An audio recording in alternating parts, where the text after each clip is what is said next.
I had a vision. I saw a dark and stormy ocean. In that ocean, I thought I saw multitudes of poor human beings plunging and floating and shouting and shrieking, cursing and struggling and drowning. And out of this dark, angry ocean, I saw a mighty rock that rose up with its summit towering high above the stormy seas. And all round the base of the rock, I saw a vast platform. And on this platform I saw with delight a number of the poor wretches continually climbing out of the angry ocean. And I saw that some of those who were already safe on the platform were fervently helping the poor creatures still in the angry waters to reach safety. But something puzzled me. Although they had all been rescued at one time or another from the ocean, nearly everyone seemed to have forgotten all about it. Anyway, the memory of its darkness and danger no longer troubled them. And what was equally strange and perplexing to me was that most of these people did not seem to have any care, that is, any agonizing care, about the poor perishing ones who were struggling and drowning right before their eyes. But then I saw something wonderful. I saw a great being from above come straight from his palace, right through the dark clouds. And he leapt right into the raging sea among the drowning people.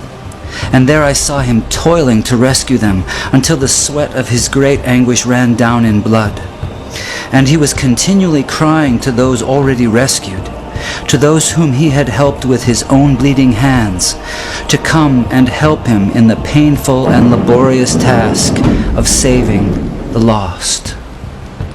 But the strangest thing of all was that those on the platform to whom he called were so taken up with their trades and professions and money-saving and pleasures and families and community and gatherings and religions and arguments about it that they did not respond to the cry that came to them from this wonderful being who had himself by his Spirit gone down into the sea. And so the multitude went on struggling and shrieking and drowning in the darkness. And then I saw something that seemed stranger than anything that had happened before in this very strange vision. Those whom this wonderful being cried out to come and help him in his difficult task were always praying and crying to him to come to them. Some wanted him to come and stay with them and spend his time and strength in making them happier. Others wanted him to come and take away various doubts and misgivings they had concerning the truth of some letters which he had written them. Others wanted him to come and make them feel more secure on the rock, so secure that they would be totally sure they would never slip off again. They used to meet and get as close to the rock as they could, and looking towards the mainland where they thought the great being was, they would cry out, "Come to us, come and help us." But all this time, he was down among the poor drowning creatures, crying to them in a hoarse voice, "Come to me, come and help me."